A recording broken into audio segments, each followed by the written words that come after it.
I think y'all can hear me. If you can hear me, give me some thumbs up in the chat. If you guys are ready to get into it, hit that fucking like button. You already know. Guys, welcome back to the Joyage Kingdom. I'm Cage, your guide. I will be replacing the little voice in Jai Dread for now, giving you a break from the constant internal monologue that is the human mind. I want to say first, thank you for listening and viewing on whatever platform you're on. If you haven't already, smash that like button. Subscribe to the channel.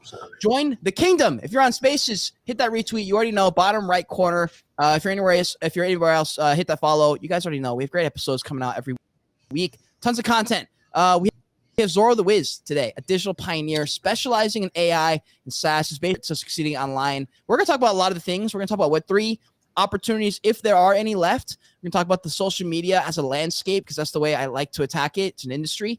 And the future of AI, innovative technologies, how that affects consumer markets and creators like you and I. ZORO, my man, welcome. Thank you so much. I appreciate the kind introduction. It means a lot. Yeah, I'm super happy to be here and just dive into this new technology. It's it's what I do all the time, and that's where the whole digital pioneer brand comes from. So I'm really excited to talk about it. We're here to talk about all the things, and you're here to drop some of the alpha, not some bullshit alpha like I hear too much of, where someone says some stuff and I'm just like, there's no way that you just said that and thought you said something. Like, that is the most mid advice I've ever heard in my life. I know you don't have any of that because you wouldn't have the success you have. So I guess before we dive into some of the like the alpha, I guess you would call it, what is something someone would need to know about you that would give us a little bit more context on why you're at where you're at, why you're able to accomplish some things you've accomplished, why you've even bothered to accomplish some of those things? 100%. Oh man. I guess it kind of comes from my dad. I'm a lot like my dad, which is ironic considering, him and I like butt heads quite a bit. In the way that I'm absolutely relentless with my work ethic. It doesn't matter what I'm doing, but I always have to be the best. I used to play soccer. I was a right wing, and I didn't drop out of high school, but I went from high school to doing online homeschooling just so I could focus on my soccer. I was going to be the next Ronaldo, next Messi. I take everything that I do with complete seriousness.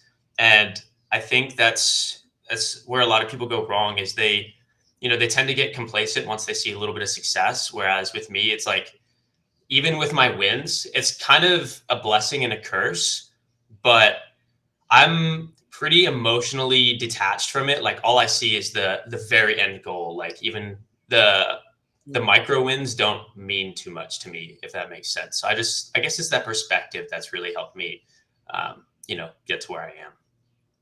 100%. Do you think, is there something your dad did growing up that instilled that, or is that a little bit the main thing that's different from you two, that you can't quit, that you can't like not be the best? That's hard because my dad didn't explicitly do anything to instill that. I don't know. And, growing up, he wasn't around too much, which wasn't his fault, because he was focused on providing for us. So he was working, he moved us to, be near better schools and everything. But I don't know what it is. It's just maybe being like the oldest sibling, he had more of an imprint on me when I was like really little, because he was more around back then. But I just always saw how much this guy worked, and I didn't think much of it at the time, but I really think it rubbed off on me, even to the point like where our sleeping cycles are the same. He's a very light sleeper. And for me, if there's even like the tiniest like light in the room, I can't sleep. And so sometimes I wonder if it's like a little genetic too, as weird as that sounds. Dude, you know what's crazy? I've gone through the most unreal transformation in the last few years, especially just like, I think it's a little bit just maturity. Like, I'm 25 now, and like everyone always says 25 is the number where your prefrontal cortex develops. Yeah. So I don't know if it's a coincidence that all happened in the same year, but I watched a show, which I'm sure, why is TikTok, why are you doing this, bro? All right, someone's like hacking my TikTok, I think. Anyways, it's totally fine. I got a notification saying this live must end in 20 seconds or your live will be taken down or something. And then Crypto Dream followed up with, that's a fake notification. And then right after, TikTok logs me out. So TikTok, we're going to have to deal with you later. Yeah. But I was going to say, I watched a show that I'm sure a lot of people are familiar with called Game of Thrones. Yeah. And I didn't really know what to expect when I got in, other than I just wanted to get it over with because everyone kept yelling at me to watch it. So I watched it. I fell in love with it, obviously, like soon, like just like everybody else does. And I noticed myself focusing on like certain things that I didn't know if if that was like the core reason people watched it, which had a lot to do with like legacy, family, blood, and things like that. And I was like, damn, at the end of the show, I guess tiny spoiler alert, but not really. The people who survive at the end are a group of like very different upbringing type of people. Like there are people whose dad was like a beggar. There's people whose dad was a king. Mom was, anyways, it was like, the point is, it didn't really matter what they were. It's just like what they instilled in their kids and like what the kids like wanted to do for their family. And it was just really powerful because I was like, holy shit. It's like, it's still true. There are current society, just like on a much more weird, I guess, advanced level. I don't know what you would call it. Now it's just become this thing that like people hate, and people like want to get away from family. They want to throw their family into like retirement homes and things like that. And it's very different how the world has kind of become. However, the main point there was the fact that like whatever your parents instill in you is eventually kind of like what comes out as like your superpowers, Yeah, it's really interesting because I'm religious, right? Like I'm Christian, and our pastor at our church, he brought in one of his sons, and they were talking about exactly what you were talking about. Actually, just even though his son is his own separate person, there's so much of him in his son just because those qualities are instilled by a parent. And I think, as weird as it sounds, in a modern age, media has taken the parent's role and started to instill qualities in children. So we're seeing, the breaking up of the family, especially in like Western civilization. And a lot of kids are getting their values from media rather than from family and older generations. Like they've lost that respect for older generations. And for better or worse, I think a lot of people are getting their values from media. Like, I guess a big motivator for me, as nerdy as this sounds, like is part of the reason I love working out. I absolutely love anime, right? Like I find it very inspiring. I find like the characters, the underdog stuff, very motivating. And those are like characters that I look up to, as weird as that sounds. And so that's kind of, I guess, an example of that media instilling that those values, those sets of values. But some people get it from the wrong things, Bro, that's such a good topic, honestly. And before anyone clicks off because they think it's going to turn into like a religious debate or something that, guys, here's the thing: is like they're all tied. Like it just is true. Like we just have sort of detached, and I think a lot of it has to do with the respect factor. I remember growing up, I would put my like inspirations and inspirational heroes into these movie characters. Like Brendan Fraser or Mel Gibson or some of these like OG actors who are just classic masculine people. And it was because I didn't like respect my dad growing up. I didn't know what he was doing. I didn't realize he was as badass as he was at the time. I was like, oh, he's just a fucking teacher. Like, what a nerd, bro. Like, what are you doing? Like, how are you just a teacher? And I didn't realize he was like working with Microsoft and like representing the United States at like all these conferences for like computer science. And I was like, and as I got older, I was like, oh, my respect grew. And then I started to notice that like the reason I liked some of these other characters is because all the other qualities they had were pretty much just my dad. And I was like, wow, that's so crazy. But you're right about the reason I bring that up is the media sort of took over. And like whatever other people were saying is kind of what became my opinion. And I just kind of like went down this road of like, yo, what even is happening? So anyways, before we get too far into that road, we'll probably come back to that, to be honest. But I know some people are here just because they want to make fucking money and because they're trying to grow their Instagram page. And I'm not going to lie, bro. I would love to know how to 4X my Instagram page. And you, my friend, grew a page from nothing to like 50,000 followers relatively quickly. So I'd love to dive in and get some non-mid advice because there are people who get the game, and I've seen your stuff. And I know you get the game. So, bro, just talk about that whole experience and how. 100%. So the mid advice is consistency is key. That's the mid advice, right? Which I saw your TikTok, bro. I saw your TikTok last night. And I really think it's important that I touch on it quite a bit, just because it's true that consistency is the key, but it's not the whole picture. So to give some background, I've been creating videos on Instagram Reels for months upon months, and each video costs me, I pay my editor like $30 per short, which is on the higher end, but he's very good at what he does. I love that guy. Nice. So I pay him $30 per short. And obviously, there's a lot of different factors that go into video content. Obviously, like we were just talking, you're like, move your light, angle down your thing because the fan. It's these tiny little things that make the biggest difference. So back then, like the content wasn't performing and I knew it wasn't the editor. Obviously, a lot of that falls on me too. But if you scroll back in all of my Instagram reels, you'll see that honestly, like the quality isn't really there, whether it was my audio setup, my backdrop, my video quality, whatever it was, there was something that was always missing from them. And I think where people get the wrong idea with consistency is they think consistency is just volume, right? If I post once every single day, like I have to grow at some point, but they don't actually do anything to improve the quality of their videos. And if you're continuously, like they say, consistency compounds, but if you're compounding zero, like if you're multiplying zero, you're still going to get zero, right? So I watched a Mr. Beast podcast with Lex Friedman. I don't know if you're familiar with him. I am. And one thing Mr. Beast said to me that really stuck out was you should be making an effort to improve one single thing in every single one of your videos, whether that's, with YouTube, something in the thumbnail, something with the audio quality, something with the lighting, something with the backdrop. It doesn't matter what it is. You should be making an effort to improve one single thing. And so that's kind of a process that I undertook.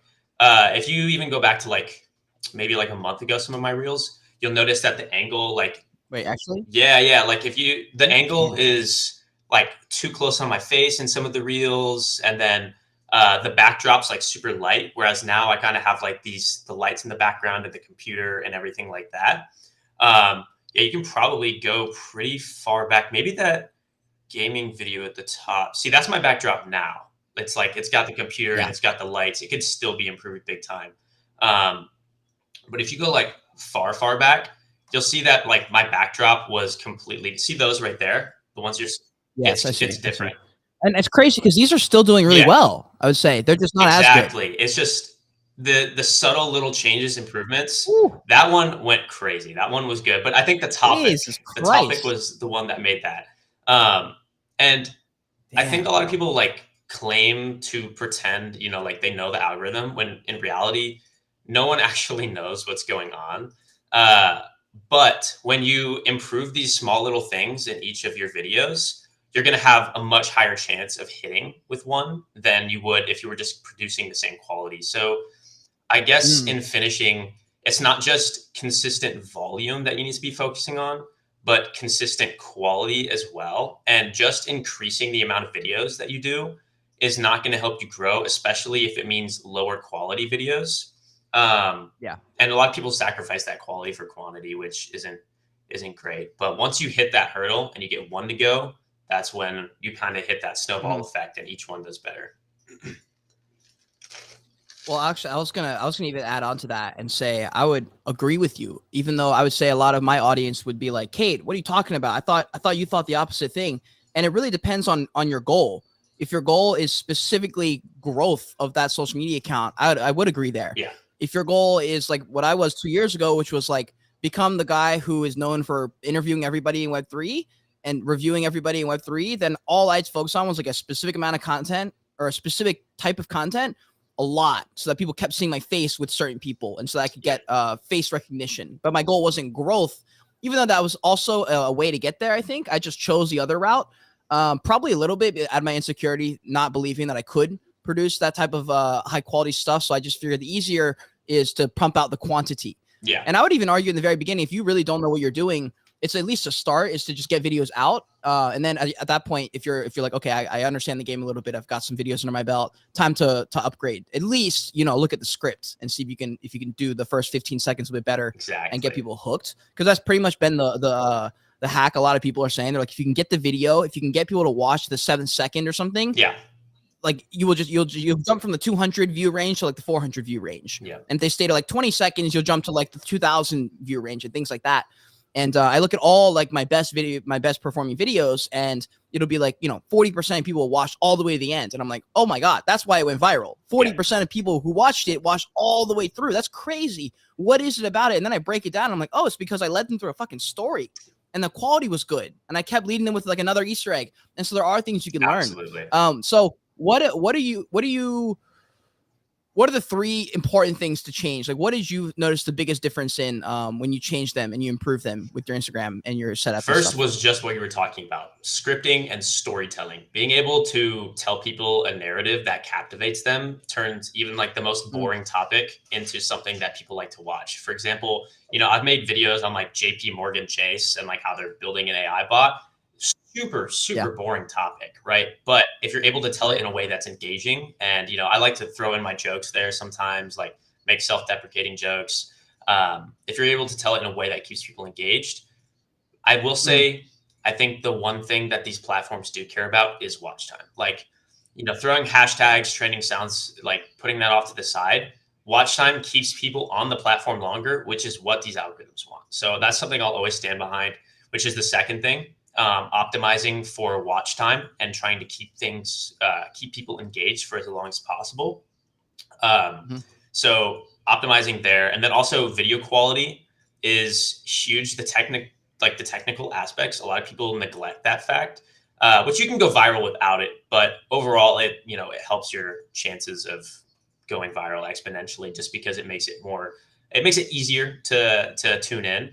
And then probably for a third thing would have to be, I think, the editing of the video and finding a way to make things your own. If you look at my content, it's very hard to replicate. The editing style is pretty unique, and the way I script my videos, it's completely my personality.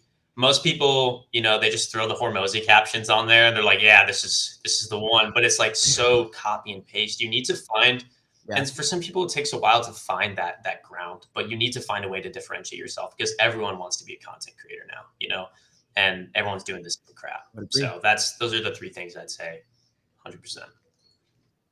Dude, isn't it crazy? A few years ago, I literally remember so vividly. It's crazy. I have like the most vivid memory of like one of my best friends in middle school. I think it must have been middle school. And I was in it was at my old private school back where my dad used to work. So we got free tuition. I didn't really fit in at that school. So he was like one of my only people that I connected with.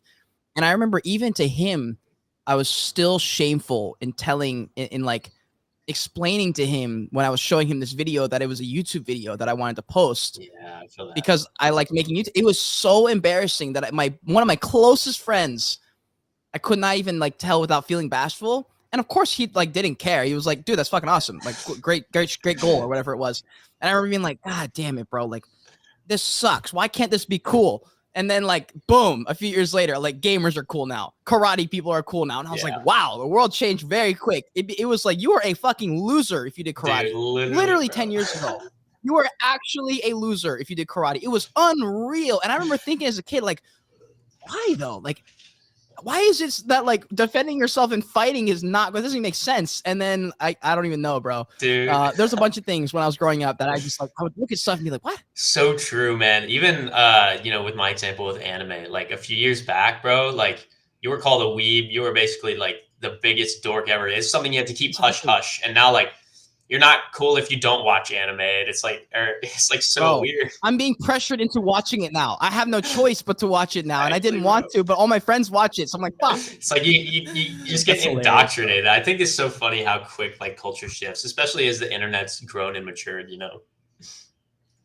Yeah, dude, it's some wild shit. And honestly, speaking of that, we've heard a lot of people pissed about AI. A lot of and honestly, it almost goes into the religious topic as well. There are people on both sides of the fence who are among different religions who are using their platform to talk about the things about AI, the dangers, the possibilities of like, you know, in quotes, depending on your religion, you're like, you know, letting in the devil and like inviting him into your home versus not. When you invite things like artificial intelligence to rapidly grow everything for us, is this a point where we're like, all right, this is definitely the stuff we do not touch? Yeah.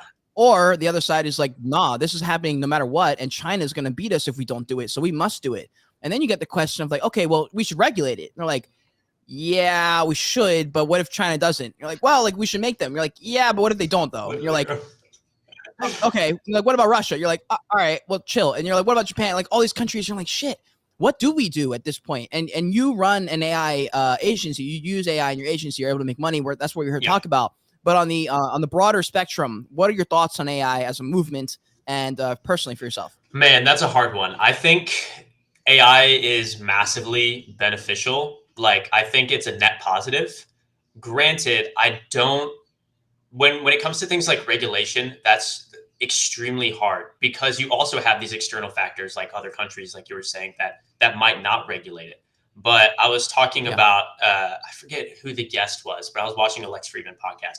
I love watching those. Nice. And he was talking about how we need to halt AI right now, because he broke down these basic concepts like, AI should never have access to the internet, which it does now. AI should never have access to private data, which it does now. Basically, all of these things that would allow it to become something dangerous, it's fulfilled all of those. And so right now, his idea was that we're basically speed running our own death right now.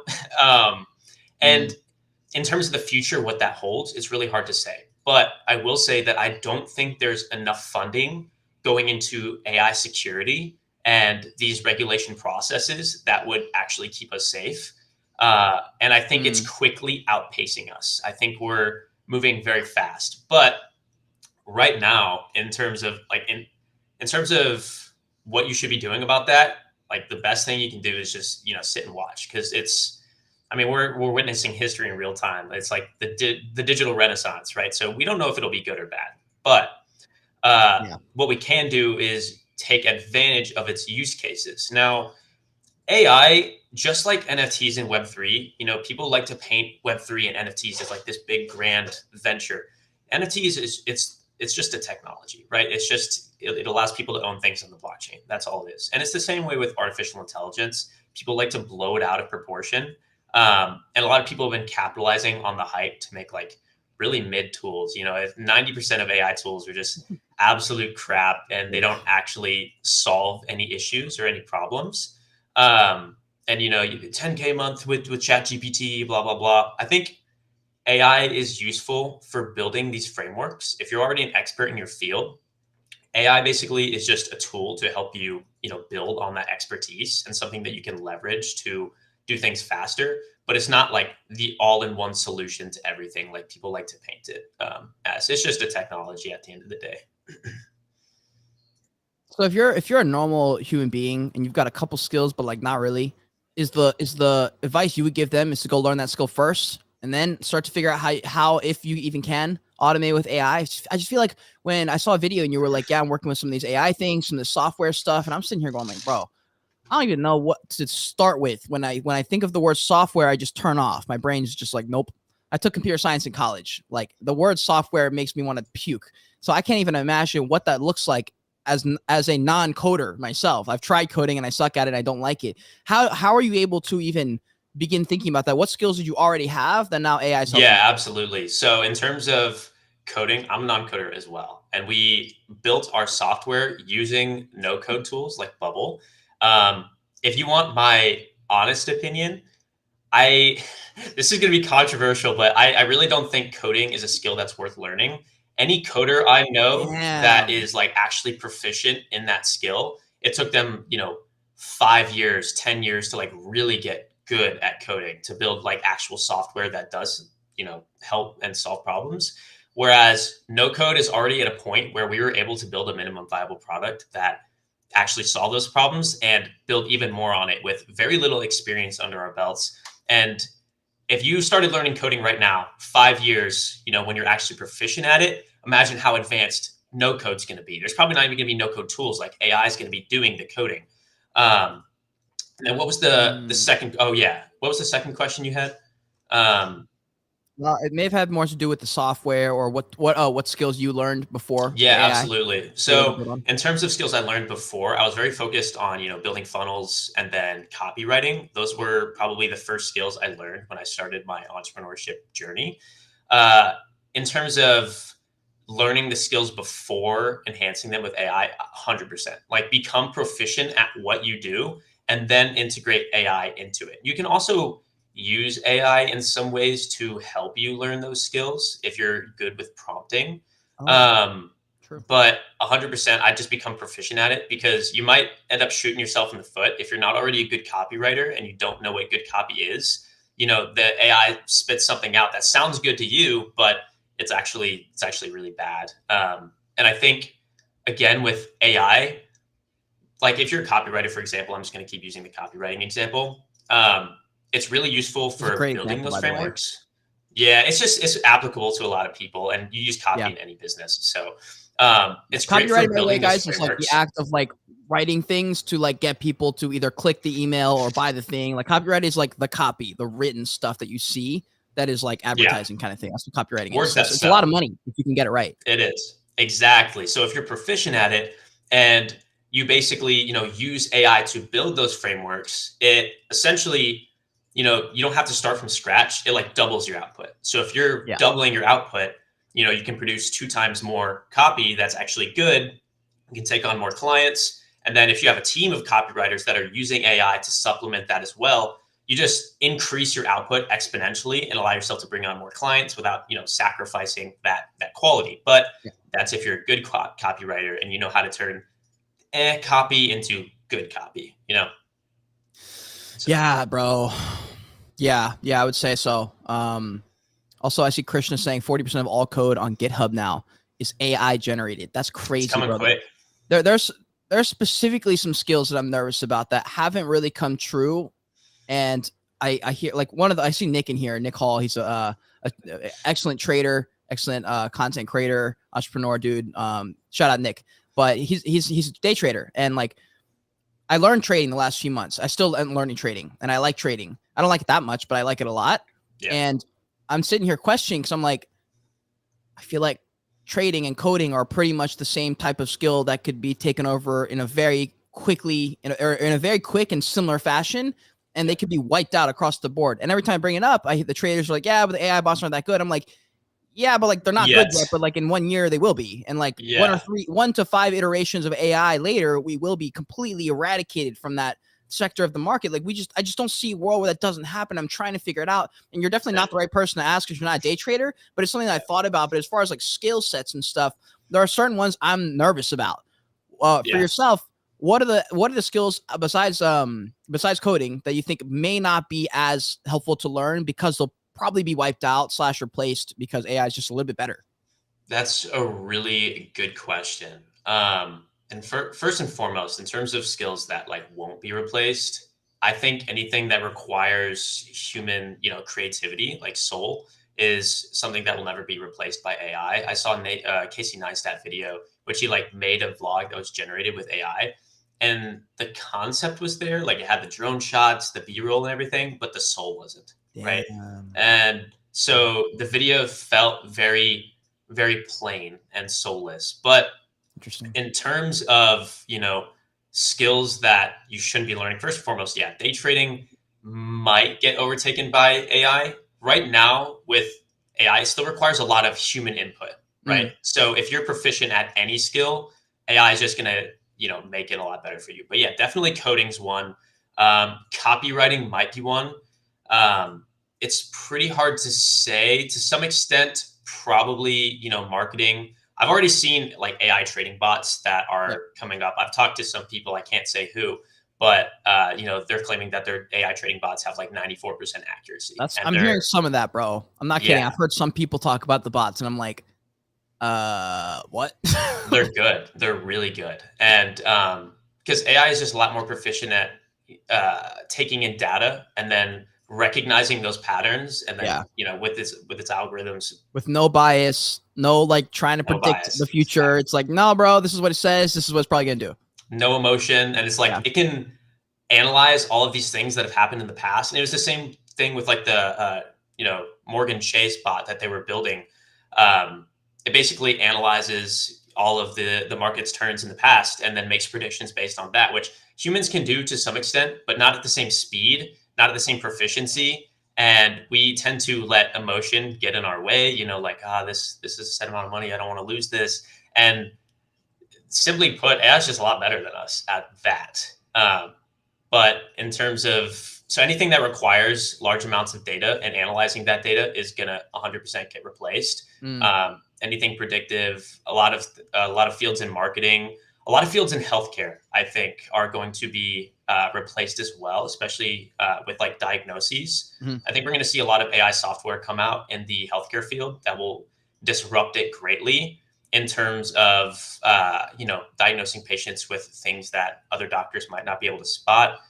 Video editing, I think, eventually will be something that is mostly outsourced to AI. Again, it still has that like creative component, but AI is very good at least, understanding what makes a good video. So if you have the creator there and the soul from the creator, AI could still technically create something that is pretty decent. And I think we're going to start seeing like AI influencers too, as weird as it sounds. So many of these people, there's this one girl, I forget her name, but she basically turned herself into like an AI girlfriend for men.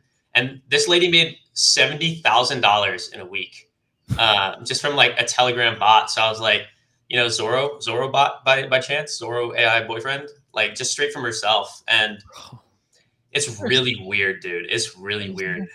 People are down bad, bro. People are down bad. I'm not surprised, bro. I don't like saying this, but like, bro, I'm just not impressed. I'm not very impressed. I'm not saying like I'm so above, but I'm just not that impressed with the caliber of individual that I'm seeing on a daily basis outside. It's not very impressive. It's not something I'm trying to be part of. The girls that I see have no interest in ever marrying any of the people I see on the fucking street. That I'm just like, bro, how could you ever think that like someone worth marrying would be interested in like what you're putting out right now? It's just not at all interesting to a guy who's like not fucking desperate for anything. You know what I'm saying? And like the girls don't want that guy. So it's like, it makes sense that like both parties are getting fucked here. Like the girls can't find the men and because the men aren't looking for them. And then the men like are not looking for them. And the boys are out looking for them, but the girls don't want the boys. So it's like, what is there to do other than to just level up yourself? And then people start taking a little bit of accountability on both sides. And we as a culture have gotten a little bit weak there. However, do you think with like the invention of things that put us into a cyborg-like reality, like Neuralink, where it uses AI, it uses your connection to the internet to turn you into a superhuman of sorts, are we fucked even more now? Because now we're like the ultimate beta where we don't do anything because we can just snap our fingers and like it zaps in front of us because that's the power of the universe. Like, where does that lead us? What path do we go when these things start to happen? Because it's just in stages, but it's probably inevitable, 100%. No, I fully agree. Neuralink's something that scares me because on one hand, and I guess it's just the entire AI field in general. On one hand, you have like the good use case applications where, it can help cure people with paralysis, neurological diseases that affect your nervous system. It is, effective in treating those diseases and giving people a life that they otherwise wouldn't have been able to live. And then obviously, leveling up human intelligence and consciousness. First and foremost, I'm not putting anything in my head, but second, in terms of dating, we've become increasingly dependent on technology. First and foremost, we have dating apps, which use algorithms to, keep us on them, swipe, right? We're already being programmed that way, being shown, stuff that is not right. And people are using like AI apps to like come up with pickup lines and help people with dating now, which it's like, and some people have just given up on dating entirely. And like I said, have like AI girlfriends, and it is sad, but it's like funny and sad at the same time, but also it's a very deep rooted societal issue. And I think it's going to continue to get worse, especially as, oh man, that like, I don't know if you've seen Blade Runner. I got to watch it. I haven't seen it, but I've just seen so many clips from it. So bad. The You Look Lonely, I Can Fix That stuff. And I think that's low key where we're going, especially as these technologies continue to improve. And it's not going to be, I compare what we're having right now to like the Industrial Revolution, but the Industrial Revolution was over a period of 80 years, right? But what we're seeing right now is like a digital revolution, and it's going to be quick, like 5 years, 10 years, like a decade. And it's going to overtake us so quickly. Things are moving faster and faster each year. And I think we have some really bad, deep-rooted societal issues, both men and women, that aren't being addressed and are going to continue to get worse. And it's going to be bad, in my opinion. And I also keep hearing the narrative. They're like, there's so much evil going on in the world, and like there's all these things. And I'm like, bro, it's not all these things. It's the fact that like people keep choosing to do evil shit. Like they just keep fucking up. They keep choosing the wrong thing. They keep like having the choice between a good decision and a bad decision when they know the good decision, they know the right decision already. They know what they should and shouldn't do, they just aren't living by it because there's no moral code anymore. It's just whatever media says, and media is saying everything's good. It's all good. All of it's good. No matter what you do, there's a solution to whatever you feel the need to have. It's disgusting a little bit. It's gotten to a point where it's getting disgusting. And I just watched. I can't help but bring it up because I just watched Sound of Freedom. I was just about to bring it up too. Yeah, I know you're watching it soon. I watched it and I did a 6-month stint at Darkness to Light where it's always been an important thing. I have a little sister. I worked with kids before, and I know the realities of like why some of the kids are bad in daycare. It's like, bro, they're getting the shit kicked out of them at home. Like that's why, or they have abusive things happening. So it was like it hit very close to home for me. And that show sort of outlines what happens at the extreme situation of yes to everything. Yes, of course, like we're starting to see some of those parades that it's kind of gone all over the red pill movement, to be honest, to a point where I can't even tell if it's actually true or not. But a lot of things like all these, I'm going to get this wrong, but whatever. Like this big parade about something to do with gender or something to do with sex, whatever. Yeah. And it's something to do with like, we'll touch your kids or we'll touch something along that. And I'm just like, bro, do y'all not see that like with this much freedom, there's like, we start to realize why there were rules in the first place. So we start to realize why they were there. And we're like, oh, wait, so can we be adults here and remember that that's why they're there and actually adhere to a little bit of a moral code?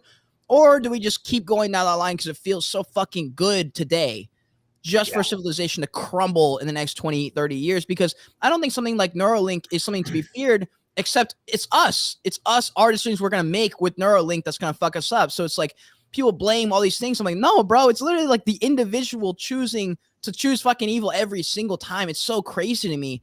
And we're getting to a point where it's almost so obvious that I'm like, what the fuck is happening? What does it take? Yeah. Oh, Jesus. Oh my gosh. No, that's so true. And I think with a lot of these extremist values, both on the like the red pill side and on the other side as well, for first and foremost, a lot of people go way too far on the red pill side of Agreed. Like, it's just like fuck women, or I don't know if I'm allowed to say that, but like, it's just, too far on that side. And then on the other side, you have them trying to indoctrinate these values on kids with like gender and gender identity. And it's like becoming an obsession, but everything is about going after the kids, the next generation. And I think it's going to have very adverse effects on America as a country. I mean, America itself is already in steep decline, right? Our government's in shambles, completely corrupt. Like our leading mass doesn't have, any power or anything. Yeah. And our currency is going down, down, down. We've become very sexually like devious. I'm trying to like pervert it. I think those are some of the markers of like the downfall of all great civilizations. You look at Rome and they got complacent. Their economy started to, decline. They were in government turmoil. They were very sexually immoral. It's when societal masses like lose these values that the country starts to decline and get weak. And it's a normal cycle. It's going to happen, a million times in the future. But I think we're witnessing it in real time, and which is really interesting. It's pretty wonky, bro. I've been watching a lot of podcasts with the actual guy who went in there from Side of Freedom, not the actor, the actual guy. I've kind of obsessed with watching his journey and hearing things because like there's so much you can learn from someone who's been there and saved those kids and stuff like that. And one of the things to talk about is like the small micro steps down to hell, if you will, for like lack of a better term. And they're like, you don't just become someone who does really, really gross, disgusting, vile things to like the most innocent of innocent people, which is just kids. They're like, you get there from like every single time choosing the bad decision every time, and it gets progressively worse because it gets to a point where now that's average. You're like, oh, now man, this sexual category isn't enough for me. I gotta have this one. And I think every person who's ever watched porn can understand that. Like, no, that's how it is, bro. It gets worse, and it always gets worse. I've been there. Anyone watching, you're lying to yourself right now if you're saying that's not true. If you ever watched porn and you ever like had that realization of like, what's going on? Like, why are my categories getting more and more extreme? You finish and you're like, what the heck? Yeah. Dude, and then it's bad because you feel like shit. Like, why do you think it's bad, bro? Because it's not natural. It's not how you're supposed to be. You're not supposed to be letting those things in. You're not supposed to be doing those things, bro. Like, and you can, but you're gonna find yourself in a bad spot. And then if you let it, like, I don't want people to think that people who are on the extreme ends are different, bro. They are you and me. They just did a bunch of things and got to that point. Anyone can become that, right? It's like one of those things where like humans are capable of a bunch of shit, some really unbelievable, incredible achievements, amazing feats. You know, adrenaline rushes can make you lift up a car. And the opposite side, the same person can turn to a fucking demon, bro. Like it's some scary, scary shit. And the only reason we're bringing it up, guys, I don't want people to think this is like a religious debate or something. The reason I bring it up is because media is so tied in with our culture. And when we're talking about making money online, there's an equal polarity there of like, there's some level of like scary, bad things that happen with that. And a lot of people also attribute money to evilness and things like that. So it's like a topic that all kind of coincides together. And then the fact that I just watched Sound of Freedom like 3 days ago, that's why it's on my mind. I can't wait to watch it, bro. I'm excited. I really, I want to have my eyes opened even more, you know? Bro, it was a big movie. And yeah, anyways, we'll move on from that topic because you're gonna have thoughts on it that I'm interested to hear your thoughts on it after you watch it. But absolutely. Anyways, switching focus back to like AI, social media, for people's benefit monetarily. 100%. Let's see. There's a few questions I want to get in here, and I'm not sure which direction I want to go first. Well, you know, let's start here in Web3 land. I feel let's give Web3 some love here. Yes, sir. I started in Web3. I mean, I've been making content for a long time, but I really started going hard and making money and stuff when I entered Web3 2 years ago. When did you enter Web3? What was the role that you wanted to play? What was the goal? Did you accomplish it? You still in there? You trying to leave? Like, what's the deal with Web3? Bro? Yeah, so I'll kind of run through my little Web3 journey. So Web3 was my initial introduction to like entrepreneurship as a whole, and I'm thankful that it happened, but also it skewed my perception of money greatly. And I'll kind of get into that a little bit. But I got into it November of 2021, know, trying to flip NFTs, grind whitelists, getting rug pulled, losing money as most people do. And then it was around February of 2022 that I came across I was watching a YouTuber for a while. His name was Liam Evans, NFT Zerk. Bro, we love Zerk. Yeah, we love Zerk. Love Liam. He's like one of my, I guess, OG like business mentors. And really? Yeah, he's just an amazing guy. But so nice. I know. I love him. I love him. I couldn't sing enough praise about him. But I used to watch his videos, and it was just like the usual NFT stuff. Like these projects are gonna 50x, 100x, whatever. And he was doing advisory on a project called Neuromod. I hopped in there. I was super active in the Discord all the time. Like I was so excited. I was like, this thing's going to the moon. And I talked. I was in there so much that I obviously caught attention of the staff. And it's really funny, like thinking of myself back then, because I was so naive and the bar was so low. But I applied for a moderation job in the Discord. Nice. So I achieved my great dream of becoming a Discord mod. Let's go. But I just slowly worked my way up the ladder. And someone who is there with me is my current business partner now. His name is George, but you might know him as Web3 Hit. And wait, Web3 Hit? Hold on, I think I know that person. Yep. Exit Gaming, Web3 Hit. He's my current business partner at our agency. But I slowly kind of worked with Liam on Neuromod. Yeah. Small world in Web3. Oh, I engaged with them a lot, actually. That's hilarious. Wait, that's your business partner, you said? Yeah. Him and I run our agency together. Yo, hold on. Smile. I'm gonna take a photo and DM it to them. All right, hold on. He might be in here. I don't know. 3, 2, 1. All right. I took the photo. I'm gonna DM it to them. I had no idea you guys were like affiliated like that. That's so cool. Yeah. He's an absolute G. He's a very hard worker, which is why we partnered up later down the line. But basically, Liam, brought me on to work with him at ZerkPass. Oh yeah, he's here. He's in the chat. It's his Mr. Noob. Liam's in here? Not Liam. George. Web3 Hit is. Oh, yo, that's hilarious. Yeah. Damn, I wish Liam was here. Well, honestly, I'll have to get Zerk on. I forgot that man is still grinding hard. I don't see his content as much anymore for some reason, but I forgot he's still grinding hard. And that man has made some serious fucking coin. He has. So you're right, bro. I need to have that conversation. We should have a round table. I should get a round table. We're going to get a bunch of people who made some good money, and I'm going to learn how to make good money. 100%, dude. No, it's definitely worth it. I learned a lot of business fundamentals from him, and from his, I worked with him on ZerkPass, which was his original Alpha Pass.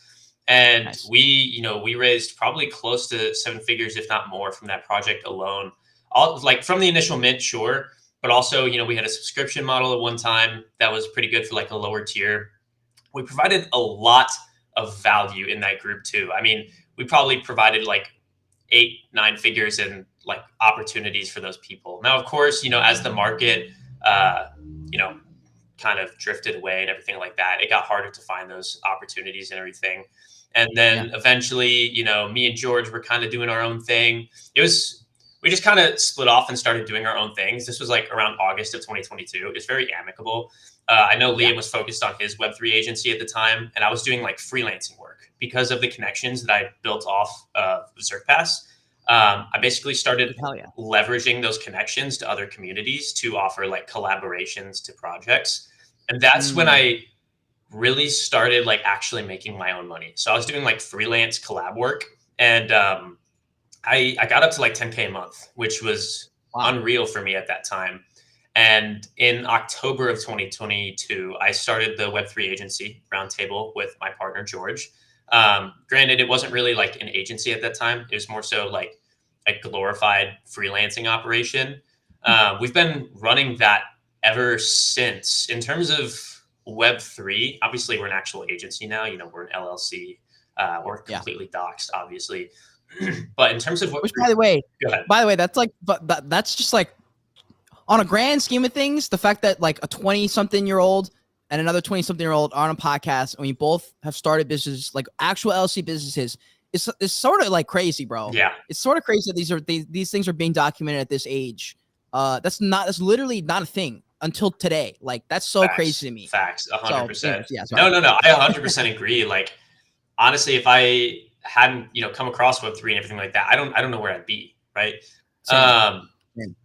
In terms of Web3, I will admit right now, like it's on a little bit of a back burner. We're not focused on marketing because in this market right now, it's very hard to drive results for clients without them being like a very big company already, or obviously having massive pull in the space. And that's just the way the space is. You know, these like crappy NFT projects are still coming in and expecting to raise 7 figures without any minimum viable product. So we've paused on a lot of those clients. And we're focused on, helping actual corporations, businesses come into this space and integrate that technology into their businesses. And we're also focused on content. We recently started something called Roundtable Reels.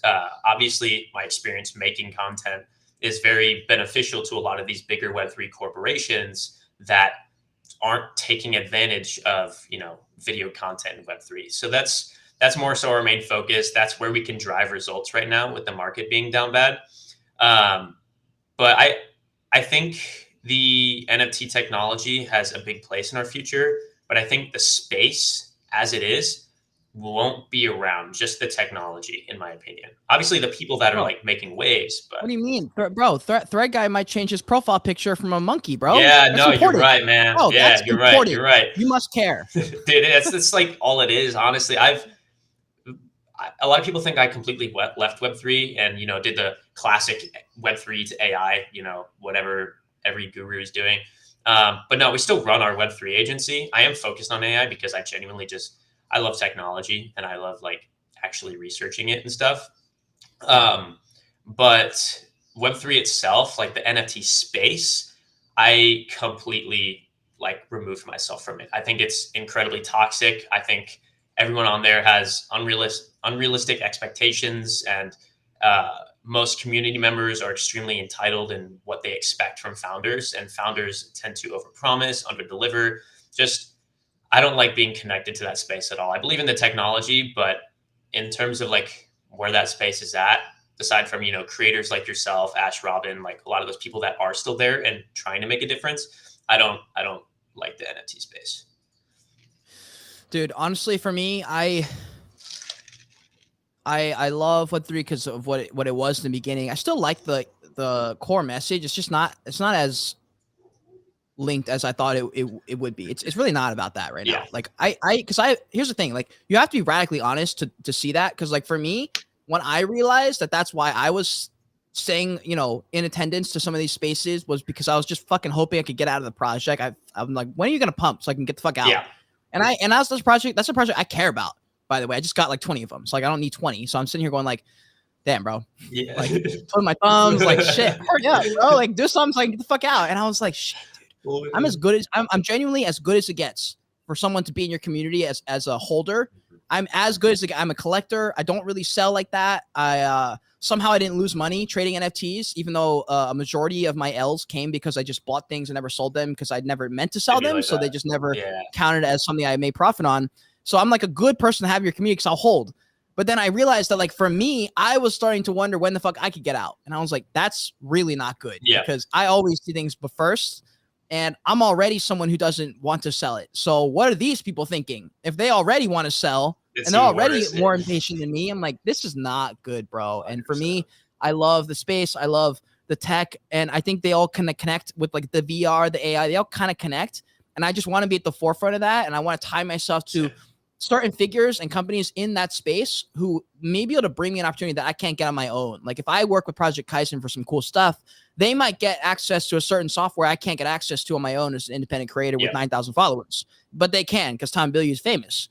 And so I'm like, that's something that's an opportunity for me. And I saw that relatively early. And I think it was a subconscious belief that I had was that like the Web3 space was cool, but there's something about it that doesn't seem quite stable. And something seems a little bit radical about it. What if I just made damn sure that I connected with the right people, the ones that matter and that were like stapled, fucking had deep roots into the ground, like Crypto Wendy, some of these OG people, Giancarlo, who are like relatively good people to know in the space. They might have cool opportunities. They're cool people. I can learn from them. But as far as everybody else, maybe not. And so like that was my strategy with Web3 content was like make as much as I can with as many cool people that I respect so I can be a person that is like that, I guess. And that was sort of where I was left in Web3. Yeah. And then when everyone left and then like the attention kind of disappeared and then people don't really want the content anymore, I'm at a tough spot. And like, that's, I feel like, you know, we jumped into the classic, you know, Web3 to AI boat, but it's like, bro, what do you want us to do? Like y'all literally don't watch the Web3 content. So like, I don't know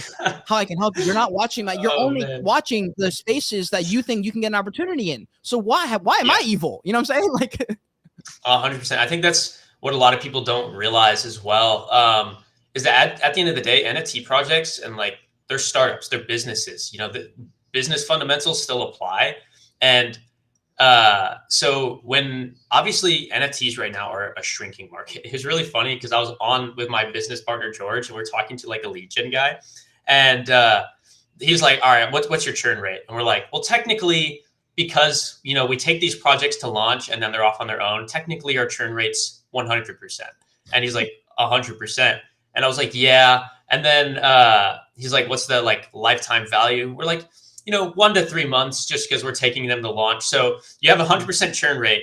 You have a 1 to 3 month like lifetime value, meaning you can't project profits past those 3 months, right? Yeah. So it's very Web3 agencies as a business model are very tied to the performance of the market, which is something that we realized that we had to get out of because if we stayed in that, we're constantly replacing clients, you know, having to replace clients. And with a space that's getting ever smaller, that becomes very hard to do. And it's hard to drive results because the space is small and you can't grow a project unless it's like something from Apple itself. So that's why we took the switch and we're focusing on content now for those big corporations that can pay for it and, you know, actually have the budget for that kind of thing. But that's why I don't understand people get mad, you know, at Web3 creators for moving on to something else. There are a lot of grifter types that like, you know, just kind of hop from thing to thing. It's the same way with AI. I've been focusing really on learning about deep learning, machine learning, neural networks. And I've been trying to actually familiarize myself with technology, but most of these like gurus and stuff, you know, they're like, I'm an AI expert and they don't actually know anything about AI. Just, you know, throw you a couple tools and they're like, yep, this is it. I cannot wait for the thread experts, bro. Dude, it's so bad. I don't make any threads on like AI tools because they're so pointless, but they get so much engagement. I know I could probably like, yeah, they get thousands upon thousands of likes. I know I could roll up my Twitter if I really like focused on AI threads, but just feel so fake making them because I don't know if I'm ever going to release something like paid with AI aside from my service, like a community, I want there to be actual tangible value. And I want to teach people about the technology, you know, what makes it up, like the neural networks and the deep learning, like I was just talking about. And then also, you know, how to actually leverage that in a business. But in order to do that, you need solid business fundamentals to start with. So if I did ever release something paid, it would be teaching them those business fundamentals and then AI and showing them how to actually like intermingle the two. But not many AI gurus doing that. There's like, here's some tools, like go make money, and it's detrimental, I think. Yeah, honestly, I had like a question I was struggling with a little bit, which was like, what happens if I start making money not from the content? If the content is not my main form of income, what changed about my content? Do I have interest in still making the same kind of content? And that's a tough question for me to answer because I've been making money directly from the content for the entire journey of entrepreneur. Like it's all tied to my face, my name, the video, the production and stuff. So I've never even considered really not making money from that way. There's been some cool opportunities recently where I'm like, oh, this technically wouldn't really have to do anything with my actual face and video. It's like a different thing. It's just like work on the phone. And I was like, that's interesting. What happens if I start making $10,000 a month just from that? Do I even, and I know for a fact, I like doing the podcast will stay because I like talking to people and it's fun. And the streams I like to do because it gives you a chance to say whatever you want and it's your own platform. Why would I not want to do that? Right. I feel like that would just grow as I have more and more freedom, but everything else, I'm like, shit, I got a question to ask myself. If that's true, then like, maybe I need to rethink, even though that's not a reality yet, maybe I need to rethink how I think about content here. If that's like, especially in Web3 where I'm like, okay, there's like relatively almost 0% ROI now from making Web3 content other than just maintaining your stature, I guess, on Twitter. There's like really no benefit anymore, which is largely why I stopped interviewing people, a lot of people in Web3, because I'm like, bro, there's nothing you can say that's going to surprise me. I've already heard everything. Like I remember listening to the Bored Ape Yacht Club podcast with Nelk, and I'm like, bro, I did not learn one thing. And there's not one thing that this Bored Ape Yacht Club founder said that I haven't already heard from a founder with a project with 100 ETH in volume. There's just no difference, bro. They just dropped at the right time and got really fucking lucky, and they got a bunch of celebrities on board. There's nothing else to their story. That's just what happened. So like there's certain things with that where I'm like, man, that's some mid advice. And it just got me thinking about the whole world of content and why we're all doing it. It's all to make money. I just didn't think about like what happens if you make that money. Then like, do you still want to talk? Is it still like genuine? Is that the reason that you're not making more money because you're making content from like the wrong route? You know, like what are your thoughts on that? Yeah, actually, I think pursuing something like that, especially if you're bringing income from somewhere else, kind of gives you more freedom with your content in terms of like being able to produce what you actually want to produce and not being tied to something that's going to produce income. It gives you a little bit more room to explore creatively because it's not going to directly impact your income. Granted, in terms of like, I kind of forgot the second question because I spaced out. I was just wondering like your thoughts on like making content versus making money from it. If I stop making money from the content, do I still want to make the same stuff? Is it a good route if it's kind of money stemmed, you know? Yeah, that depends greatly on you, honestly. Like as a creator, it depends on what you actually enjoy making, because obviously the whole point of making content, like you said, is to make money. But I don't know, I lose a lot of money on my content. So do I. But it's expensive. Bro, I lose money on all of it. Like I lose money making clothes. I lost money. Like I lose money all the fucking time. I just like doing content.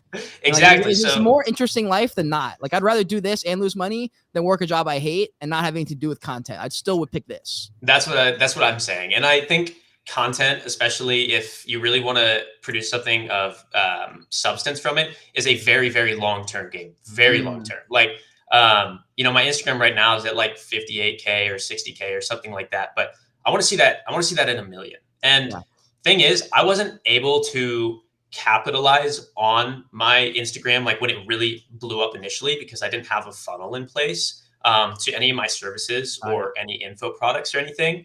But I still think it's worth building that audience because it opens so many doors for you, whether I'm connected with a bunch of AI guys that are doing some cool stuff right now. And it just kind of gives you that in. I'm talking to, I can't say who, but I'm talking to someone really, really big in the, finance space. And I'm going to Scottsdale in August to potentially, just like hit a workout with him and stuff.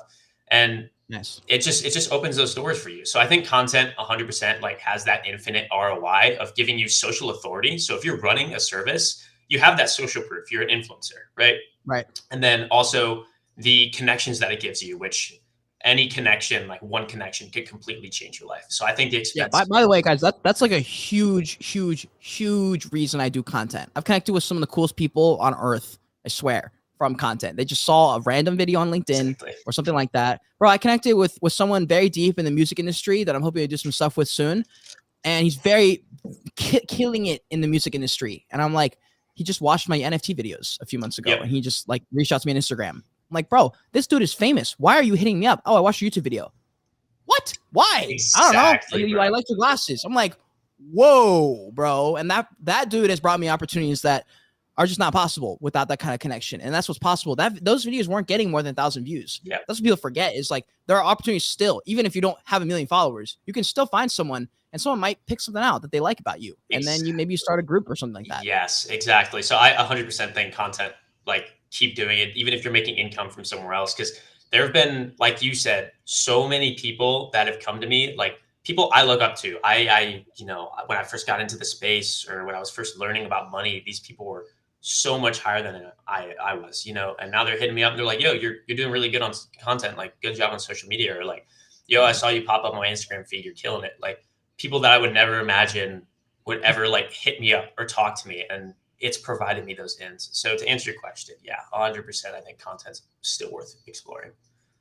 Yeah, actually, Jackson here, he said, that's actually the funniest thing ever. So Janix, or someone just died out there. Dang. Dude, this is what happens when you live right in the city. There's just like a road right below me, and so things just happen, bro. Well, one time I was interviewing someone, and some guy, like, there's an alley right there, and like that alley's famous for people just yelling shit at all times of the day and night. And I just hear he's just like, hey, like he just comes by every few weeks. He's like, hey. That's so funny. And he just fucking sits like a bird. I'm like, bro, shut up. Oh, literally, bro. But anyways, man. I see Jack saying you just turn to Philip if you make money from somewhere else and you like making content. Maybe. But I do, like, genuinely, Janice, I love making content. It's like #1 priority. Like, that's why I make money, because I want to make better videos. Philip loves the Web3 space, but he doesn't love content the way I do. Because if he did, he would be on TikTok. Yeah. I mean, quite honest, bro. He would be on TikTok if he loved content like I do. He's just busy. I get it. I'm not trying to work a job where it takes all my time away. I'm trying to work a job that gives me money so I can do what I want to do with the content side. But the connections part is worth it in and of itself, in my opinion. If you have something to offer, if you find yourself in a position where you fill a hole and you've created somewhat of a niche for yourself, which I would argue can be done with like 30 minutes of like strategizing. If you can actually clear your mind for a moment and you look at the space, it's consumed enough content. You're like, all right, bro, the answer's inside. You have the answer in here somewhere. You just have to like shine your flashlight on it, and you got to actually focus. And for that, you have to not have your phone. And that's very difficult to do.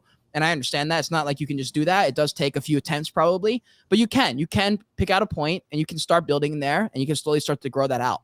What are your thoughts on this? Like, a lot of people would love to start an agency. I remember when AI first started popping up, AI agency was popping up everywhere left and right. Like, people don't even know what that means. Yeah. So really, who have absolutely no idea what an agency is, what is that like running it? How'd you start that? What is the process of an agency? Yeah, no. An agency is basically, you're a service provider, whether that's you're providing marketing services, or development services. You're basically providing a service for another business that is outsourcing it to you. Now, agencies are a little bit complicated. Starting them in Web3 especially, like, agencies already by themselves are very hard to run, right?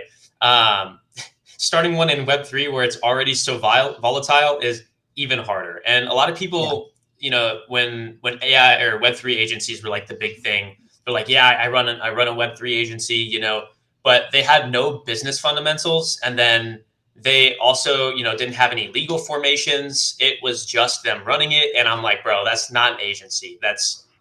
You're a glorified freelancer, right? Yeah. Basically, the line between freelancer and agency is that legal formation and like having a team, employees, everything like that. Whereas a freelancer, you're operating as like a sole proprietor, and you might outsource like a VA or something, but you don't have like any official employees and stuff. Mm-hmm. Granted, the line is pretty blurred there nowadays. In terms of building an agency, this is something that I've been working on releasing, but there's a lot that goes into it. So first and foremost, you have like the agency basics, which is your legal formations, your contracts, If you have a team, identifying which team members are good at which tasks and delegating according to that. But then you also have, things like outreach, outbound, reaching out to people and offering your service on social media like Twitter or LinkedIn. And then you have inbound, which is also why content creation is useful, because if you're, creating content and like demonstrating your expertise in your field, people are going to come to you and be like, hey, I saw you made a video on, this 5-phase Web3 framework that raises 6 figures. We're interested in like those services.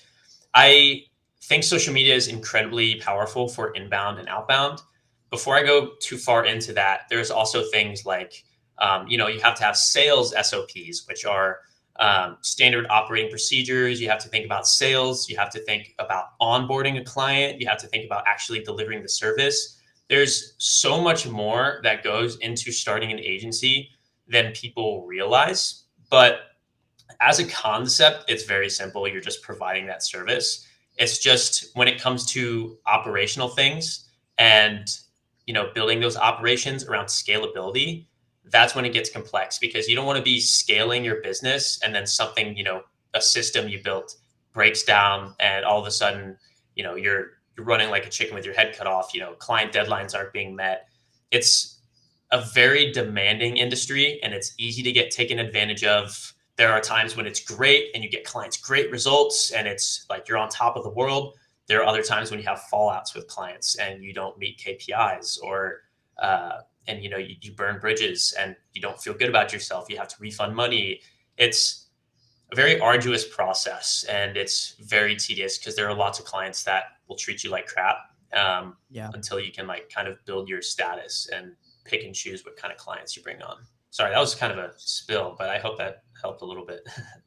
Yeah, I mean, the goal was to shed light on that because I would agree. The main point I wanted, which you did arrive at, was basically like, yeah, it's not that easy. You don't just start an agency and print money. That's not at all how it works, which is how it sounds for a lot of people, which is why so many people have questions. They're like, well, I can just start an agency and make money. You're like, well, No. I mean, yeah, you could also start a business and make money. You could open a restaurant and make money, but it's not exactly just like that.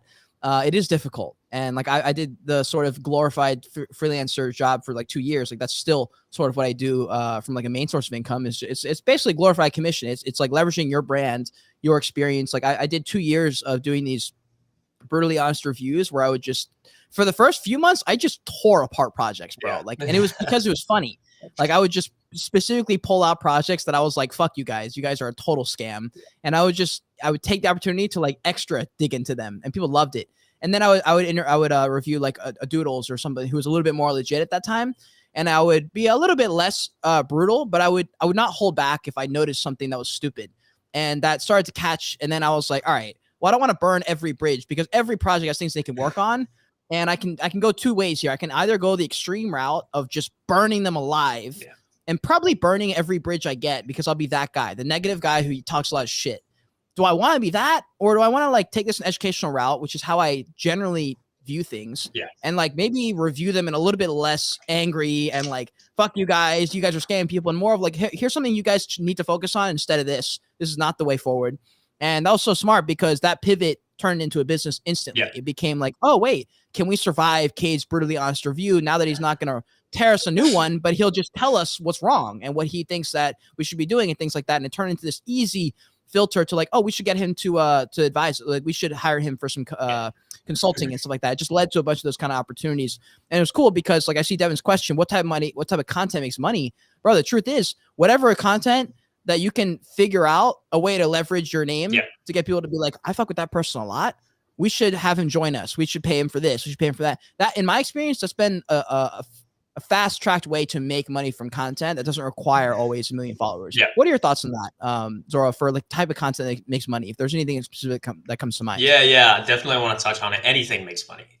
Whether it's, creating, if you're running an e-commerce brand, obviously platforms like TikTok that are super explosive, and that UGC, which is user-generated content, like style of content, makes a lot of money. For example, if you're running like a makeup brand, you're not going to see like videos from or like ads anymore from the brand themselves, like promoting the palette. You're going to see people who make UGC content, which is user-generated content, and it's just going to be like these little micro influencers, right? It's like, guys, I just got this X product from Y company. We're going to unbox it. We're going to try it. I really like this product, blah, blah, blah, right? And these companies pay these creators to make that content because they're not big influencers, but they're like real people that are talking about the product, which is much better social proof these days than like trying to put out an ad, like the all new Kylie, blah, blah, blah.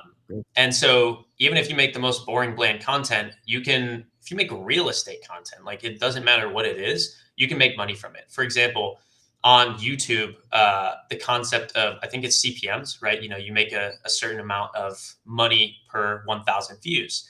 And depending on your niche, you get paid more. So for example, making content on like real estate or finance is going to make you a lot more money per 1,000 views than making content on gaming. And the reasoning for this is the fact that people who are usually watching, real estate content, finance content, are people who are going to take action when they see ads, compared to like gaming content where it might just be like a 13-year-old who's not going to buy that product. So companies will pay more to get featured on those pages, that have a more matured audience that tends to have a higher, lifetime value. So you can make, money from AdSense and creator programs. You can make money from sponsorships. You can make money doing UGC deals. If you're running an e-commerce brand, you can make money making like TikTok videos. Literally anything makes money, honestly, if you can figure out how to leverage it. If I wanted to, I could, drop an AI Discord, and start funneling people from my Instagram into that Discord, and, set up a monthly recurring revenue from that. Of course, if it was valuable enough and stuff like that. So you can make from anything. Yeah. Yeah. And I was going to say, I'm glad you brought those other streams of income up, because that's true. There are many types of income that can come through your door. And I've had, the reason I talk so much about content and making money online is because I've made money from like all the ways without all the followers. So I feel like I can talk about it from the experience. Like the sponsor and what you said a second ago too, content's a long form game. So like it's a longer game, especially if you're not great at viral content. You just have to accept that. It took 2 years of podcasting before I got any question of a sponsor. Yeah. And I got lucky because I'm in an industry that pays very well. So I had a sponsor that paid very well. It was a 3-month gig because it's Web3, and like honestly the ROI just isn't there. I was surprised they even approached me, to be completely honest. But the reason they approached me is because my specific audience, which is something I thought through 2 years ago, and I thought it would pay off one day, and it did. I didn't expect the Web3 market to completely capitulate by 90%, but like, it is what it is. But like I had an audience that was very heavy, older than me by like 10 years. Like everyone who follows me, like over 60% of my audience, I think, is like 10 years older than me. Like a significant amount. There's like 20% of my audience or something, like 15 to 20% who's like 50s. Wow. And I was like, interesting. So I have an older audience because I made a certain type of content. So when I was able to pitch them, I was like, hey, by the way, you have this type of audience. I have a totally different kind of audience in your industry. And that was like one of the selling points that I had, which worked, and it still works with a lot of when I do these brutally honest reviews. Back in the day, I don't do as many as I used to, but when they would approach me, they're like, why should I go with you when I could just pay X person? I'm like, well, it's a different kind of return you're going to get. I think you're going to get a different caliber of person in your Discord when they join, because only a certain kind of caliber of person watch my stuff. Yeah. They're just not willing to sit through an educational review if they're not this kind of person. Facts. And that was something to think about, is like, that's not something that's technically talked about in content, but it is something that's worth noting for people who don't know how to make content, is that there's a variety of ways. And if you're willing to sort of walk straight into that fire and make it happen, you'll be surprised at what can just sort of form, and like the conclusion you can make if you're making a lot of content. You have it front of mind, top of funnel to make something happen. Your brain will start to, like, your brain is a literal problem solver. It will solve the problem if you're thinking about it and asking the questions. And that's for sure the way. How have you been able to, if you've been able to, like, can you talk a little bit about linking like a social media post, an account? Like, I think the question they have is like, okay, I make good content. Maybe I'm getting some views, but like, what's the thing I sell that actually makes the money? Like, how do you make the money from the actual content for yourself? There's multiple ways, but there's also a way of like linking to business. Do you have like a funnel set in place? Is there something that you can, that you think would help people who are sort of getting into that game? Yeah, 100%. Having a funnel set in place is a big one. And I guess it really depends on what your goals are. So from a very simple standpoint, in your content at the end, you have a CTA, which is a call to action. Now there's lots of different ways, you can set this up. It could be like, follow me for more, which they follow you, they get more of your content. And eventually, once they become more familiarized with you, they visit your landing page. Like if you're a fitness content creator, they keep seeing your stuff. They visit that landing page, and then that's when they can like book a call with you for coaching and see those services, etc. Do those do well? They do 100%. Landing pages. I've got a pretty good framework that I can potentially share as well that converts pretty decently in terms of getting booked calls. So I might have to drop that actually. Yeah, might have to. Yeah, no, 100%. I'm more than willing. I'll show you guys like some of our own web pages and stuff that do good. Yeah, if you want to send me a link, by the way, and Sure. you can in the bottom here, you can in the private chat, you can actually shoot me a message. By the way, do you have a hard stop at like 90 minutes or something? Not really. I'm cool to go as long as you want. I probably like will get off They eventually. But usually will range at like the 90-minute ish mark. All right, cool. Cool. But yeah, I just want to know if there was something that you had like immediately at the 90-minute mark. No, I'm all right. I'm all good. Yeah, shoot me that message. I'll pull it up. Cool. Let me send you guys. Let me find. By the way, guys, this podcast is brought to you guys by the Joyage Kingdom. It truly is. You can pick up the NFTs out on OpenSea. All the links are down below in the description. You can also follow ZORO. For sure, you should. And his link is down below in the description. It'll take you to his website. All his socials are there at the top. Just click. There's like TikTok, Instagram, all those things are there. So follow him there. But if you guys want to jump in and grab these clothes, damn it, I was supposed to take this down yesterday. All right, this actually, I've said this 3 times now, but this is actually the final day. This will literally be taken down after this podcast, not even at the end of the day. This is actually the last hour. These are available. The jacket, the raincoat, this is like a lighter jacket so sick, for like dude. rain and windbreaker. This is an actual hoodie. It's all the logo. It's the Joyage Kingdom logo that I drew myself. It's got a big Joyage Kingdom like actual logo, like the one on, hold on.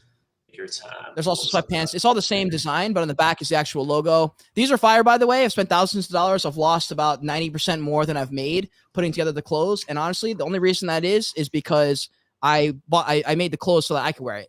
And then I was like, okay, well, I could also sell this. But the goal was not to sell it. The goal was so I could wear my own clothes. So I made sure that it was the best. So I just want to put it out there. It's not YouTube quality stuff. I spent a lot of money to make sure this is good stuff because I don't wear anything that's not Joyage. I'm wearing the shirt right now.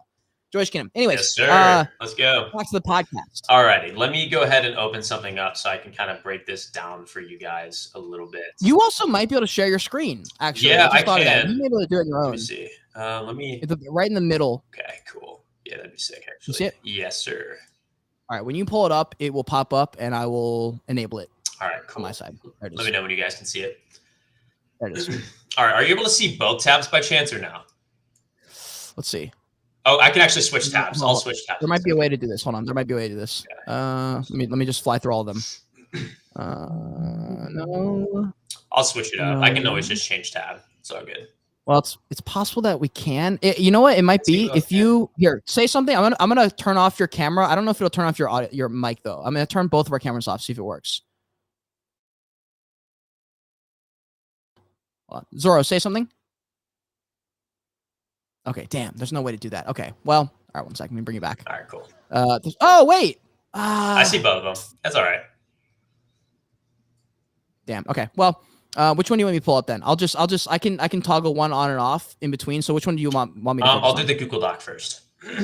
All right. Alrighty. So, can you guys see this Google Doc? Okay, cool, perfect. So this is the landing page framework, and it's pretty simple, but basically it's built off of the AIDA principle, which is attention, interest, desire, and action.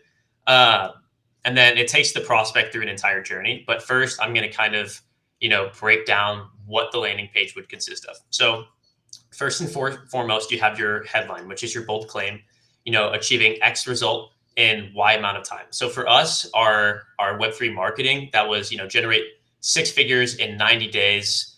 That was our bold claim. And then after that, you have your subheading, which is a risk reversal / guarantee. You kind of handle objections there. So the headline said, generate 6 figures in 90 days using our 5-phase Web3 marketing framework. And then the subheading was, or you don't pay. Or you don't pay is a phenomenal risk reversal / guarantee because, if they're like, oh, these guys it just shows that you're good at what you're doing. If you're pretty much guaranteeing that people are going to get their money back. After that, You have your VSL, which is your video sales letter. Have an entirely separate framework for that. And then under that, you have your call to action, which is like your book a call, book a free consultation, et cetera, et cetera. Under that, you have like client / partner logos. So this is like your first little bit of social proof. You just have like some client logos. So for example, it might say like Premint, Decentraland, whatever your client / partners are. Under that, you have your pain points. So are you struggling with X, X, and X? Or you could do something like 3 things where most NFT projects go wrong with achieving this result, et cetera, et cetera. You're just kind of like pushing on those pain points. And the reasoning for that is to make them problem aware, right? Obviously, they want to sell out. So why are they having a hard time, growing on social media? That's when you press on those pain points. Then you have a why choose you. So this is where you can highlight your expertise and show how good you are, explain why you're different from other Web3 agencies. For us, one big thing was like we're 100% doxed. Other agencies completely anonymous. We have our own in-house team. Other agencies, they outsource to Fiverr, stuff like that. Yep. Under that, you have social proof. You have your things like testimonials. They can be videos or images. Video testimonials, guys, are infinitely higher ROI than images or text will ever be. Ooh, get video testimonials if you can. If you can, wait, go ahead. What's that? I was just gonna say I didn't even think that or even contemplate that distinction, that a video testimony might be that much more powerful. You're right though, because Champ, I don't know if you probably do know Champ, but I had Champ on a few months ago, and that dude is on a fucking mission to change the world or something. And man, he talks about that a little bit, or not. He talks about it. He posts about it, and he posts the video testimonials, and they are powerful, bro. When he puts them together, especially in a high quality edit, to like hype something up or like join his group or whatever. Yeah, pretty fucking compelling videos. If you're able to put together that storytelling that we were talking about with content earlier, videos are such high ROI. It's crazy if you can do them right. After that, it's a little bit about your process. So this can be like infographics, flow charts. So this is where we talked about our 5-phase framework, which is the idea phase, going to market, stuff like that, basically. And then after that, you have what's included. So this is where you set expectations. You show them exactly what they're going to get. So it's like a productized advertisement. And I'll go through the webpage and show you guys the example in a second. But under that, you have another call to action. You don't want like a call to action under every single tab, but you want to kind of remind them like, book a call, book a call. And then you have your social proof, more social proof. This is stuff like metrics. If you're doing email marketing, it's like Klaviyo dashboards, revenue dashboards. If you're doing like marketing, it could be, social media analytics, stuff like that. You have a short about us tab. And then under that, you have the FAQ and the Calendly embed. So this is where they can book a call, but you can switch these around. I prefer to have the Calendly first before the FAQ. But yeah, you can have those two at the bottom. So basically, how this works, and this is the entire, prospect journey.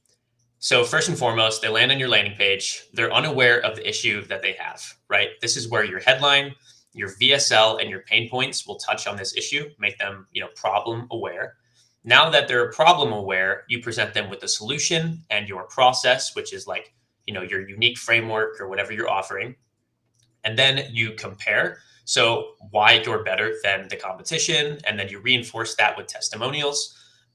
And then you have the purchase, which is the Calendly embed. The purchase in this case is them booking a call, and loyalty, keeping customers on is getting them results. So to go over the ADA framework real quick, attention, interest, desire, action. You get their attention with the headline and the bold claim and the VSL. You keep their interest with the pain points, why choose you in the process. The desire, you show them the benefits, sell them the dream, go over the features, and then the action, which is the social proof, the call to action, and the Calendly. It's like all these people did it with us. You should do it too. Here's where you can book it. Wow. So, bro, what's crazy? So, thank you for going through that. That was phenomenal. Yeah, absolutely. I see in here, we're going to do 2 things. One, I'm going to go through my actual website. I haven't honestly, I probably need to update it a little bit, but it's a website I use for clients and stuff. And it used this exact pretty much funnel because I read .com Secrets and I put the book down on page 50 and redid my entire website. That night I closed 2 clients. So it's crazy because it works. 100% works. 100%. Guys, I want you guys to know, if you watch my content and you trust me, I want to tell you guys that this type of framework does work. Guaranteed. I used it and it actually made me money. So I actually have 2 things I want to pull up over here before we pop into your website. Just because I want people to see this in action on my website. And this is something I've done for a while and it worked. So I'm going to pull up this website. And honestly, this is a like guerrilla, not a guerrilla. What's the right word here? Like, This is like a It's the stuff that works like super. a rough draft version. All right, like I didn't actually get the ClickFunnels membership kind of thing. I just made this on like a Google thing, right? But it's the same concept. I outline like what they need. So I'm like, yo, what if there's a way 10x the traffic coming to your project or business? Most people have issues getting this. And I think I adjusted this a little bit in the bear market. And I basically like highlighted the problem. Like typically you spend a bunch of money, you get nothing in return. They're notorious for being a fucking big Fiverr led type of, 4 out of 10 quality type of group. While everyone's creating this NFT stuff, I've been out here doing fucking work for the past 13 months, doing exactly what you're hoping I do. I qualify myself a little bit here. I didn't follow your framework exactly step by step, but it's the same type of thing. I'm leading through a bit of a story. After coming through hundreds of websites, I found these are the issues that are holding them back. Good news is if your project is minting soon or already minted, there's a way to remedy these issues. And I have currently 6 ways to help you. And based on what they wanted, almost everyone went with the full review, the brutally honest review, in which there was another funnel inside of it, right? And each of these have their own little funnel. So depending on what they wanted, each of these worked. And I want to tell you guys one thing. There's a reason I know it worked, because the very bottom of the funnel is copy and paste this and email me, because I didn't have a button. I couldn't figure out how to do the button thing. So I just had them email me. And the way I knew it worked is because they actually copy and pasted and emailed me the copy and paste that I asked them to do. Wow. They read all this stuff. They got through all the way to the bottom. They get sold. It's like for your current followers, you get this, which is what you said, outline exactly what they're going to get. If you're a new supporter, this is what they're going to get. And for yourselves, the team, they're going to get that audit that they wanted. They get to say they survived the brutally honest review, blah, blah, blah. And then I try and upsell them a little bit, not going to lie. And then I hit them with the packages that we offer. And then say, if you're interested, just copy and paste this and email me. And this worked like a ton of times, guys. This worked a ton of times. And it's the same framework as this, which is a very similar Google Docs of like sort of like my pitch deck for why people maybe want to do it. I kind of broke down a little bit of my analytics. These are my testimonials. I should have maybe had video testimonials for sure. I should have asked that. Target audience is the kind of people who watch my stuff. And then I like to play devil's advocate. So I usually will try and throw in a couple arguments against. I think that process is pretty compelling for the average person. Like I saw Frank do that. Like Frank did that when he rolled out a bunch of announcements about DGods. He started to hit up a bunch of things that, what about this? What about that? And he would answer them because he thought of it before, and that gives you a certain level of confidence. And then all the rest of the things that had some add-ons and things like that. But I just want you guys to know, as we go through that, like that's not a conceptual thing. That is a thing that works, and it works for sure. And I'm telling you guys, I'm not lying to you. I have had clients close because of that framework. So anyways, now we're on your website, which is a lot fucking better. Yeah, I like building websites, man. I'm such a nerd for it, honestly. This is built on Webflow, by the way, guys, if anyone's wondering. Bro, so walk us through a little bit of the website and just drop some alpha, bro. Because most people do not have a website like this, and most people are not making money online. You got all the things. 100%. Yeah. So you have your bold claim. Oh, wait, hold on. Go ahead. Wait, you actually... This is my screen. Do you want to share your screen and pull it up then? Sure. Yeah. Let me stop sharing here. Might be easier. And then let me share this tab right here. Share screen. I'm going to do this one. Now, this isn't a current landing page that we're using because, like I said, we're focused on the content creation aspect. But this is a landing page that worked very, very well for us. So let me know if you guys can see my screen. We can see it. And Krishna, and this man building my brand, bro, hit him up. His link is down below. Just type in Zoro the Wiz on any social media. You'll also find him. Me, bro. DM him, bro. Yeah, get some work done, bro. Go for it, man. Yeah, absolutely. So first and foremost, you have this up here. Super simple. People can obviously navigate to the services that we have, the testimonials, FAQ, etc. Up here, you have a first call to action. Any website's going to have that in the top corner. It's always just good to have it up there. But right here, it says generate 6 figures in 90 days with our Web3 marketing solutions, or you don't pay. So this is that bold claim right there. And then this is the risk reversal. Very important for social proof. Right under it, we're not going to watch it because it's like 6 minutes long, but I can drop the link later. This is our VSL. And I'm not going to drop it on here because I'm keeping the sauce a little secret on that. But I have an entire VSL framework that I use to kind of hit those pain points and basically, convert them into customers, obviously. And then right under that, you have the book a free consultation. I got to change the color on that actually. But, you have your second call to action. Scroll down, you have the trusted partners tab right here. That's big. I feel like that's really big. It is. It's important. And some of it's like, other agencies that we've worked alongside. Some of it's projects we've started, like Gapley's a development agency. Red Rex is another agency. Demons Me is a project we were messing around with and working on. So just a bunch of like, What social about proof people there. who haven't? Like, what would you say to someone who's like, shit, I only got two or three? Like, what do I do in that case? That's perfectly fine. Honestly, just finding a way to position that. So like, you don't have to have a giant scroller right here, right? Like it can, even if it's only 2 or 3, you can find a way to, position those to take up a good portion of the web page, or it's just something that you kind of skip altogether. Like I understand that a lot of people aren't going to have that social proof, and that's perfectly fine. One thing I want to touch on before I continue as well is if you're thinking of like starting a service-based business and you don't have experience, you should be trying to work for free for people who do have that experience. I worked for free under Liam for the longest time. I mean, I was paid in whitelist spots, so I was still making bank, but I wasn't like on a payroll. You should be trying to find these experts in your field and offering your work for free in exchange for experience so you can get proficient at it. And then also that's very good social proof for you. I worked for this influencer or this company, and then you can put it on there. So yeah, just finding a way to, fit whatever you do have on the page is great, or just, skipping out on it entirely. It's not going to kill you. It'd be good to have this, but it's not going to kill you. Right here, you have why 99% of NFT projects fail. And this is just a little bit of copy I added under it. I said, it's not because of the market, because that's like a common objection that I get. So first and foremost, there's no go-to-market approach or ICP, which is your ideal customer profile.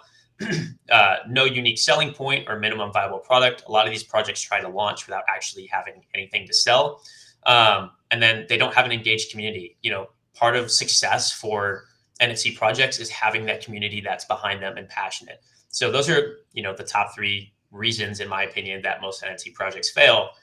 And right down here is where it comes to the comparison table. Now, admittedly, this is kind of it looks pretty ugly, but it still converts, so it doesn't really matter.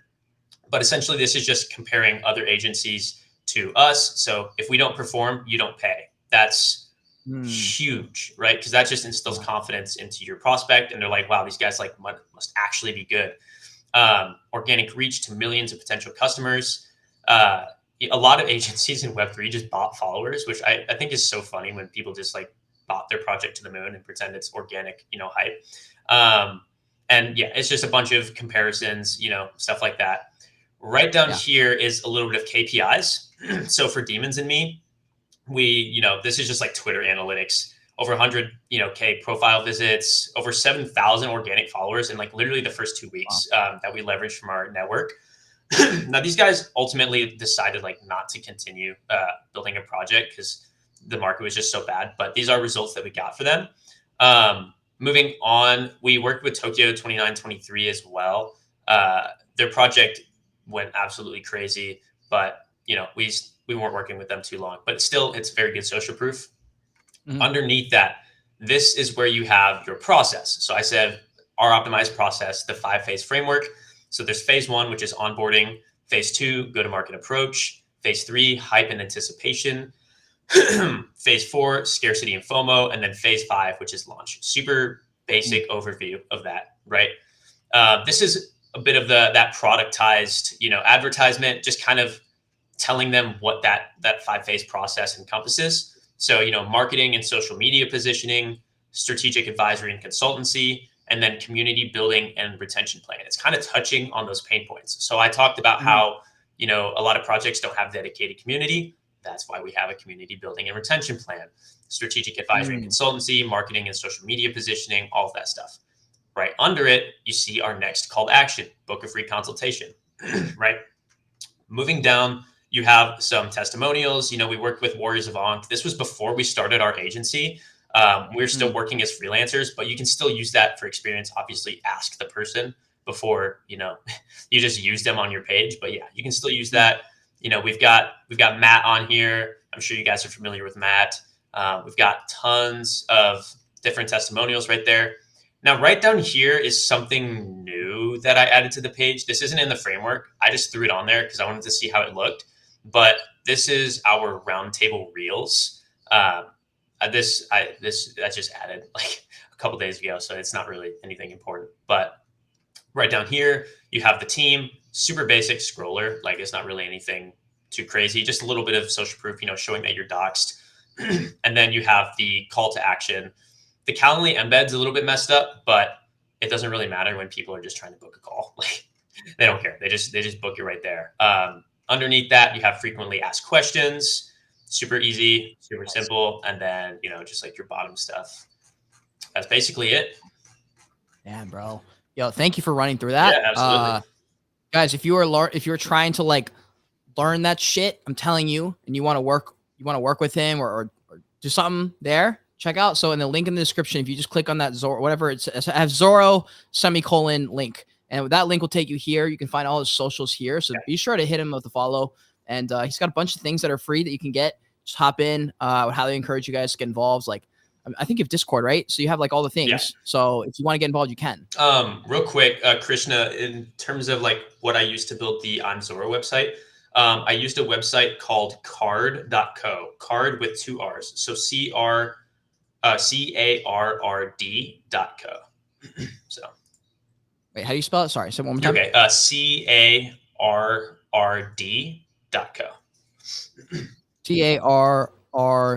CARROD, you said? Not just D. So card, but with 2 R's. Got it. And then .co.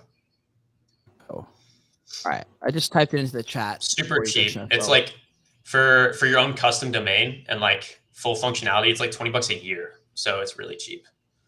Okay, is that right though? Yeah. That should be good. Let me go ahead and double check it. But yeah, it's fine. Right on, bro. I will be hopping off of yours pretty soon because I got to work out. Yeah, I was gonna say I was gonna wrap it up. That was fucking phenomenal, bro. Yeah, no problem, man. Oh yeah, he's got it. Yeah, dude. Honestly, yeah, we're about to wrap this up. I want to hit you with a couple of rapid Q&A, and we'll sure.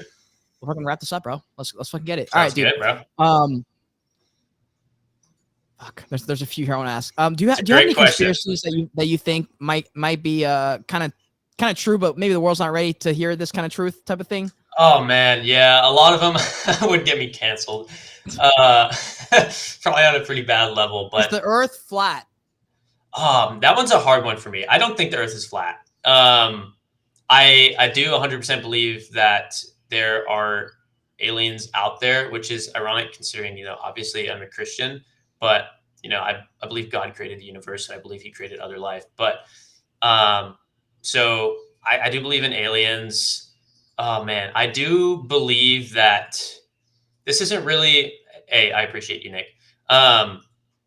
It's not really a conspiracy, but I know that there are, in terms of, what we're presented on the media and what we're told, there are people at the very top that are pulling strings 100%. And they're not the people that you see that are political leaders. There are people that are richer than any, billionaire that you see on your screen behind the scenes. Like anyone can make themselves disappear if they had that kind of money. And those are the types of people that,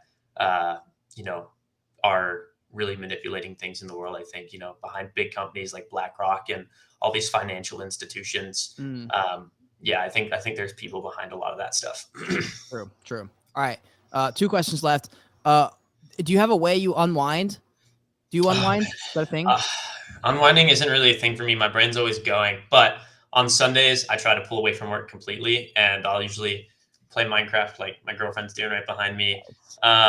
And I'll just watch anime, but otherwise it's very hard for me to unwind. True.